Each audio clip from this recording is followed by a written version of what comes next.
Estevão, em Atos capítulo 6, ele é mencionado, e é interessante que Lucas, o autor de Atos, ele já diz assim: Estevão cheio do Espírito Santo. Quando vem a lista, vocês já notaram que o nome de Estevão ele se destaca? Ele é o primeiro mencionado. E além de ser o primeiro mencionado, ele é dito assim, cheio do Espírito Santo e sabedoria. Depois ele cita os outros. Não que os outros não tivessem, não que os outros não fossem da mesma estirpe de Estevão, mas ele é destacado nessa situação. Parece que Lucas já tinha em mente o que iria escrever depois. Ele está mostrando, olha, esse Estevão, que era cheio do Espírito Santo, ele foi levado pelas circunstâncias a não só servir as mesas, mas ultrapassar o serviço das mesas. Veja o texto. Ao ouvirem isto, ficaram com o coração cheio de raiva e rangiam os dentes. O que é que eles ouviram? A história de Estevão, ela se desenrola desde o capítulo 6, início do capítulo 6, até o capítulo 7, 8, mas eles estão diante do discurso mais longo de Atos dos Apóstolos. 5% de Atos dos Apóstolos é o discurso de Estevão diante do Sinédrio. Não é um discurso rápido, é maior do que Paulo, é maior do que o discurso descrito de Pedro em Atos dos Apóstolos. Lucas, ele gasta tempo e ele se dedica a isso, porque ele está mostrando Jesus nas palavras de Estevão. Ele fala sobre Moisés, ele fala sobre José, o que foi vendido pelos irmãos, e ele fala sobre esses dois homens, e Lucas destaca isso, porque há algo no relato de Estevão que o chama a atenção. O relato é que as pessoas olharam para Estevão, e quando fitaram os olhos em Estevão, o rosto de Estevão era como de um anjo, é como que brilhasse. E quem no Velho Testamento tem um rosto que brilha? Não é Moisés? Dizem, pelo menos Flávio Joséfo diz que José, ele não estava lá para ver nem isso, mas é na mente de Flávio Joséfo, diz, e José também, o rosto dele brilhava diante dos seus inimigos, brilhava por onde ele passava, no momento em que ele estava vivenciando as palavras do Senhor. E eles estão ouvindo Estevão, porque o forçaram. E olhem que quem está forçando, diz aqui o texto, eram os homens helênicos, era o pessoal da sinagoga, era o pessoal que estava se levantando contra, eram eles que estavam dizendo, olha, eram os alexandrinos, era o da sinagoga tal, era o da sinagoga X, era o da sinagoga Y, eram os sirineus, e todos eles helênicos.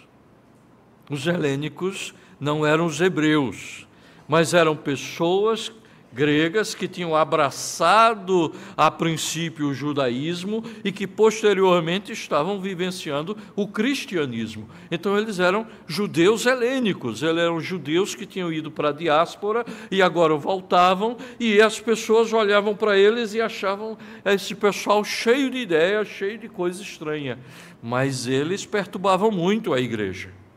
Eles reclamavam e criaram o grupo dos diáconos. E agora eles chegam a Estevão e dizem, olha Estevão, você acredita mesmo que o templo vai ser destruído? Você realmente defende que devemos obedecer às leis de Moisés? Eles procuraram Estevão. Estevão não os procurou. Estevão estava tranquilo, fazendo o trabalho dele, amando o próximo, socorrendo os necessitados, fazendo a obra pela qual as pessoas tinham escolhido e tinham colocado sobre aquela responsabilidade. Mas o que você faria se você fosse um guarda de trânsito, se você fosse uma pessoa que é professora de uma escola, o que você faria se você fosse um médico e naquele instante que você está ali trabalhando no seu consultório ou na sua sala de aula e alguém desafiasse a você falar sobre a sua fé. No capítulo 7, ele vai discorrer sobre tudo isso. Veja que o versículo 8 do capítulo 6 diz: Estevão, cheio de graça e de poder, fazia prodígios e grandes sinais entre o povo. Então alguns que eram da sinagoga chamada dos libertos, dos sirineus, dos alexandrinos, dos da Cilícia e da província da Ásia se levantaram. Eles procuraram Estevão para discutir com Estevão. Um homem cheio do Espírito Santo, ele é um homem de paz.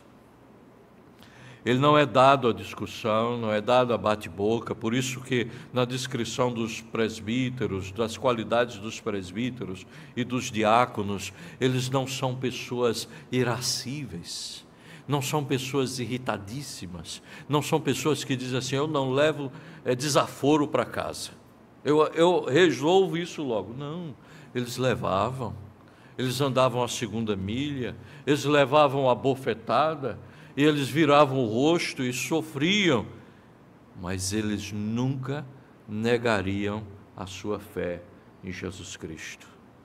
Ele foi desafiado, ele foi incitado, e eles não podiam resistir à sabedoria e ao Espírito Santo pelo qual ele falava. Então, Deus estava nele. Deus estava nele porque Cristo habita nele. Deus estava nele porque ele era cheio do Espírito Santo. Deus estava nele porque o Pai o guiava, o orientava e o sustentava. E esse homem cheio do Espírito Santo, ninguém conseguia resistir. Não é porque ele era eloquente, é porque o Espírito Santo falava a partir dele. Jesus disse: olha, quando vocês forem levados às autoridades, quando as pessoas questionarem vocês, não se preocupem com o que vocês vão falar. O Espírito Santo falará através de vocês. Não é exclusividade do diácono, é exclusividade de todo cristão. De todo cristão. O não cristão não entra nesse contexto, mas é do Espírito do Senhor essa sabedoria, e ele era cheio de graça, poder, fazia prodígios e grandes sinais entre o povo. E então ele começa o seu discurso, porque eles escolheram pessoas que não só mentiram, mas testemunharam barbaridades contra Estevão. E Estevão, fazendo uso da palavra, começou no capítulo 7 a aparentemente responder à pergunta do sumo sacerdote: isto é de fato assim? Isto é de fato assim? Ele discorre tudo. Irmãos, ele era tão cheio do Espírito Santo. Deus estava com Estevão de uma forma tão extraordinária. E lembre do seguinte: personagem principal aqui não é Estevão, é Deus. Deus que está com Estevão, Deus que está o levando, Deus que está colocando a palavra certa na boca do seu servo. Deus é o personagem principal. Deus em nós, Deus através de nós, Deus nos usando.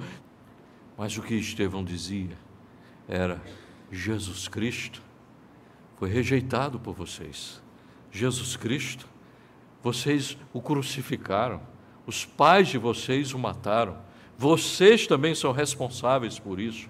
E Estevão começou a mostrar que a rejeição de Jesus tinha tudo a ver com a fé que eles tinham. As palavras de Estevão eram cheias de graça, de poder, porque o Espírito Santo, porque Deus estava nele. Leia, viva e compartilhe a palavra que transforma vidas.